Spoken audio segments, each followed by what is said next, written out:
IPL 2026లో భాగంగా new చండీగఢ్లోని మహారాజా స్టేడియంలో జరిగిన క్వాలిఫైర్ 2 మ్యాచ్ గుజరాత్ గర్జనతో దద్దరిల్లిపోయింది. 215 పరుగుల చేజింగ్ అనగానే ఏమాత్రం తడబడకుండా గిల్ అసలైన యువరాజులా కలబడి సూపర్ బ్యాటింగ్తో అదరగొట్టి గుజరాత్ గెలుపు ఖాయం చేశాడు. ది ప్రిన్స్ అనే ట్యాగ్కి న్యాయం చేశాడు. మహాభారతంలో అర్జునుడికి చెట్టుపై ఉన్న పక్షి కన్ను మాత్రమే ఎలా అయితే కనిపించిందో అచ్చం అలాగే క్రీజులోకి అడుగుపెట్టిన గుజరాత్ కెప్టెన్ శుభ్మన్ గిల్కు ఫైనల్స్ చేరాలి అన్న ఒకే ఒక్క లక్ష్యం మాత్రమే కనిపించింది. బౌలర్ ఎవరైనా సరే ఎక్కడా కూడా తగ్గేదిలే అన్నట్లుగా 200 స్ట్రైక్ రేట్కి ఏమాత్రం తగ్గకుండా బౌండరీల మోత మోగిస్తూ నెక్స్ట్ లెవెల్ బ్యాటింగ్తో రాజస్థాన్ ఫైనల్స్ ఆశలను నేలమట్టం చేశాడు. అటు శుభ్మన్ గిల్ జిగేల్మనీ సెంచరీతో సునామీ సృష్టిస్తే ఇటు రాజస్థాన్ కుర్రోడు బుడ్డోడు వైభవ్ సూర్యవంశీ మెరుపులు మెరిపించారు. ఒకే ఐపీఎల్ ఎడిషన్ ప్లే ఆఫ్స్లో ఏకంగా 19 సిక్సర్లు బాది ఐపీఎల్ ప్లే ఆఫ్స్ చరిత్రలోనే అత్యధిక సిక్సర్లు కొట్టిన ఆటగాడిగా నిలిచాడు. ఇక అదే సమయంలో గిల్ మాస్టర్ క్లాస్ సెంచరీ ఈ మ్యాచ్ను ఒక ఎపిక్ బ్లాక్ బస్టర్గా చూసే ప్రేక్షకుల రోమాలు నిక్కబడుచుకునే అద్భుత దృశ్య కావ్యంగా మార్చేశాయి.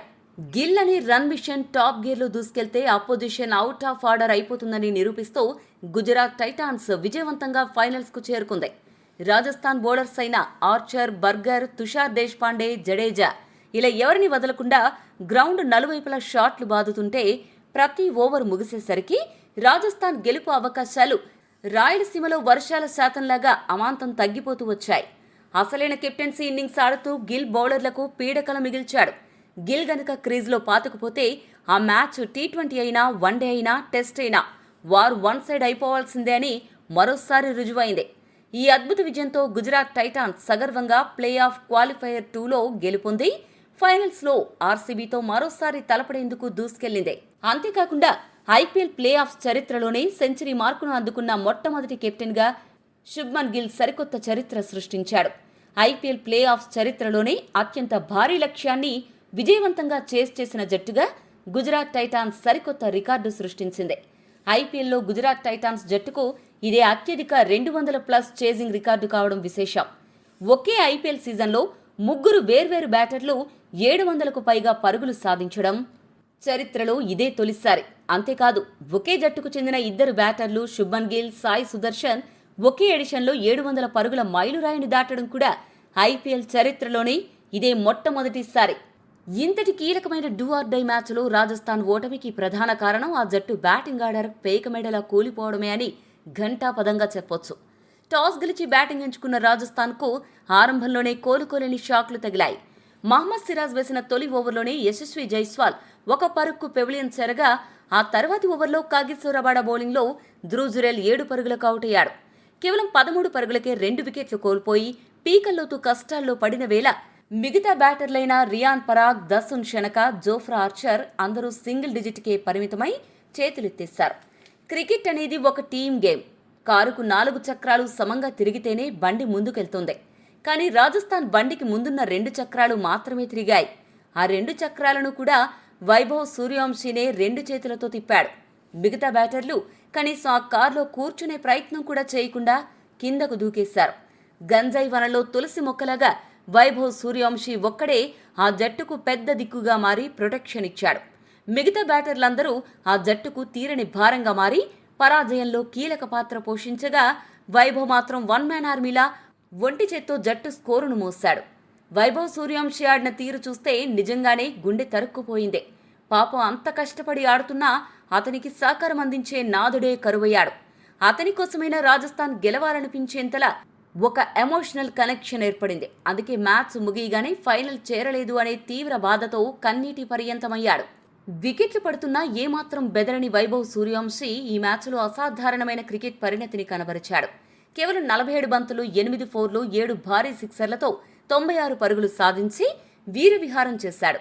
గ్రౌండ్ నలువైపులా ఎవరికీ సాధ్యం కాని రీతిలో అతడు ఆడిన 360 డిగ్రీల షాట్లు చూడ్డానికి 2 కళ్ళు సరిపోవు.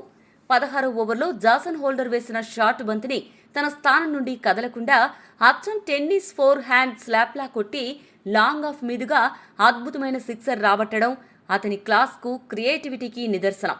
అలాగే గంటకు 150 కిలోమీటర్ల వేగంతో రబాడా విసిరిన బంతికి ఏమాత్రం బెదరకుండా బౌలర్ తల మీదుగా ఏకంగా 91 మీటర్ల భారీ సిక్సర్గా సైడ్ స్క్రీన్ వైపు పంపడం చూసి స్టేడియం అంతా స్తంభించిపోయింది. ఇక వాషింగ్టన్ సుందర్ బౌలింగ్లో మోకాలిపై కూర్చుని కొట్టిన slag sweep sixer next level అని చెప్పాలి. అయితే 18 ఓవర్లో రవాడా బౌలింగ్లో అప్పర్ కట్ చేయబోయి 96 పరుగుల వద్ద ప్రసిద్ధ కృష్ణకు క్యాచ్ ఇచ్చి అవుట్ అవడంతో త్రుటిలో సెంచరీ చేజారింది.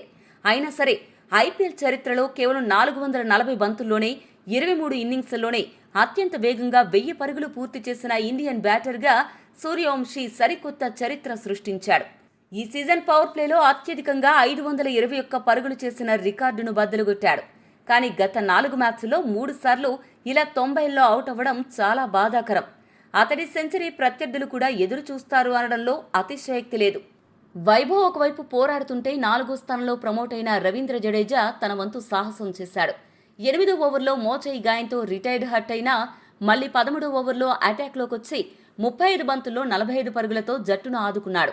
ఇక ఇన్నింగ్స్ చివర్లో డోనోవన్ ఫెరీరా డెత్ ఓవర్స్లో గుజరాత్ శిబిరాన్ని అతలాకుతలం చేసింది. డెత్ ఓవర్లో స్పిన్నర్కు బంతినివ్వడం ఎంత డేంజరో తెలిసి గుజరాత్ కెప్టెన్ శుభ్మన్ గిల్ 20వ ఓవర్ను రషీద్ ఖాన్తో వేయించడం మ్యాచ్లోని అతిపెద్ద వ్యూహాత్మక తప్పిదంగా మారింది. దీన్ని క్యాష్ చేసుకున్న ఫెరీరా ఆ ఒక్క ఓవర్లోనే ఏకంగా 4 భారీ సిక్సర్లతో 27 పరుగులు పిండుకుని కేవలం 11 బంతుల్లోనే 345.45 స్ట్రైక్ రేట్తో 38 పరుగులు చేసి స్కోరును అమాంతం 214కు చేర్చాడు. అయితే ఈ పరుగుల వరదలో గుజరాత్ బౌలర్ల కృషిని మనం ఏమాత్రం తక్కువ అంచనా వేయకూడదు. ముఖ్యంగా జాసన్ హోల్డర్ తన 4 ఓవర్ల కోటాలో కేవలం 27 పరుగులు మాత్రమే ఇచ్చి 2 వికెట్లు పడగొట్టి రాజస్థాన్ వెన్నువిరిచాడు.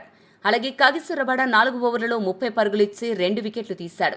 పిచ్చు పరిస్థితులను బట్టి 240 పరుగులు చేస్తే కానీ సేఫ్ కాదు అనుకున్న చోట రాజస్థాన్ ఓపెనర్లను ఆరంభంలోనే దెబ్బకొట్టి 214 పరుగులకే కట్టడి చేయడంలో ఈ ఇద్దరి బౌలర్ల పాత్ర 100% అమోఘం. రాజస్థాన్ బౌలర్లలో ఇలా కట్టుదిట్టంగా ఎవరూ బౌలింగ్ చేయకపోవడం, క్రమం తప్పకుండా వికెట్లు తీయకపోవడం, ధారాళంగా పరుగులు సమర్పించుకోవడంతో ఆ జట్టు భారీ మూల్యం చెల్లించుకుంది. బర్గర్ ఒక్కడే కాస్త పర్వాలేదు అనిపించినా వికెట్లు తీయడంలో, పవర్ ప్లేలో ప్రెజర్ పెట్టడంలో మిగతా బౌలర్లంతా పూర్తిగా విఫలమయ్యారు. కాకపోతే ఈ మ్యాచ్లో బౌలింగ్ కంటే బ్యాటింగ్ వైఫల్యం వల్లే రాజస్థాన్ ఓడిపోయింది. ఇక 215 పరుగుల భారీ లక్ష్య ఛేదనలో గుజరాత్ టైటాన్స్ ఓపెనర్లు శుభ్మన్ గిల్, సాయి సుదర్శన్ బాలకృష్ణ సినిమాలో లాగా కనీసం చెమట కూడా పట్టకుండా ప్రత్యర్థి బౌలర్లపై విరుచుకుపడ్డారు. ఆరంభం నుంచే శివమెత్తిన ఈ జోడీ జోఫ్రా ఆర్చర్ వేసిన తొలి ఓవర్లోనే ఏకంగా 19 పరుగులు పిండుకుని ప్లే ఆఫ్స్ చరిత్రలోనే 3వ అత్యుత్తమ ఆరంభాన్నిచ్చారు. తనలో టీ20 కెపాసిటీ లేదన్న విమర్శకుల నోళ్లు పూర్తిగా మోయిస్తూ 53 బంతుల్లోనే 15 ఫోర్లు, 3 సిక్సర్లతో 104 పరుగులు చేసి గిల్ రఫాడించాడు. ముఖ్యంగా ఆర్చర్ బౌలింగ్లో తన favourite short arm job, Jadeja బౌలింగ్లో క్రీజ్ వెలుపలికి వచ్చి కొట్టిన ఇన్సైడ్ అవుట్ షాట్ చూసి తీరాల్సిందే. ఈ ఇన్నింగ్స్తో ప్లే ఆఫ్స్లో బహుళ సెంచరీలు చేసిన మొట్టమొదటి ఆటగాడిగా, అలాగే 49 బంతుల తన పాత రికార్డును తానే బద్దలుగొడుతూ గుజరాత్ తరపున అత్యంత వేగవంతమైన సెంచరీ చేసిన ఆటగాడిగా గిల్ చరిత్రకెక్కాడు.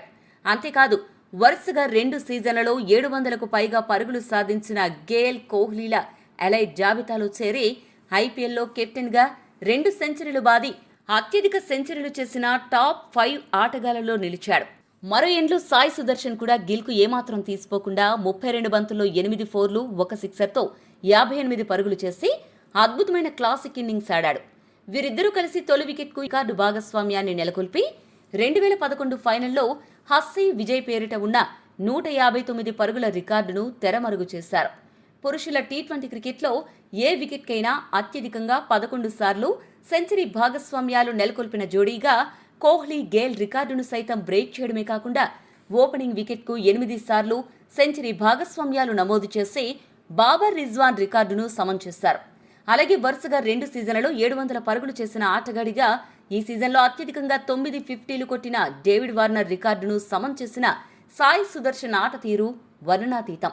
అయితే ఇంత అద్భుతంగా ఆడుతున్న సుదర్శన్ 13 ఓవర్లో బ్రిజేష్ శర్మ బౌలింగ్లో షాట్ ఆడే ప్రయత్నంలో అనూహ్యంగా చేతిలోంచి బ్యాట్ జారిపోయి స్టంప్స్పై పడ్డంతో అత్యంత దురదృష్టవశాత్తు హిట్ వికెట్గా అవుట్ అవ్వడం కాస్త నవ్వు తెప్పించింది. ఆర్సీబీతో జరిగిన గత మ్యాచ్లో కూడా ఇలాగే అవుట్ అయిన సుదర్శన్ వరుసగా 2 మ్యాచ్ల్లో ఇలా అవుట్ అవ్వడం గమనార్హం. తద్వారా పురుషుల టీ20లో 3 సార్లు ఇలా హిట్ వికెట్ అయిన ఆండ్రూ రసెల్, షోయబ్ మాలిక్ సరసన సుదర్శన్ చేరిపోయాడు. గిల్ సుదర్శన్ మ్యాచ్ను దాదాపుగా ముగించేసిన తర్వాత క్రీజులోకి వచ్చిన వాషింగ్టన్ సుందర్ త్వరగా అవుట్ అయినా విజయానికి 12 బంతుల్లో 10 పరుగులు అవసరమైన దశలో వచ్చిన రాహుల్ తెవాటియా 19వ ఓవర్లో వరుసగా బౌండరీలు బాది మ్యాచ్ను దర్జాగా ముగించాడు.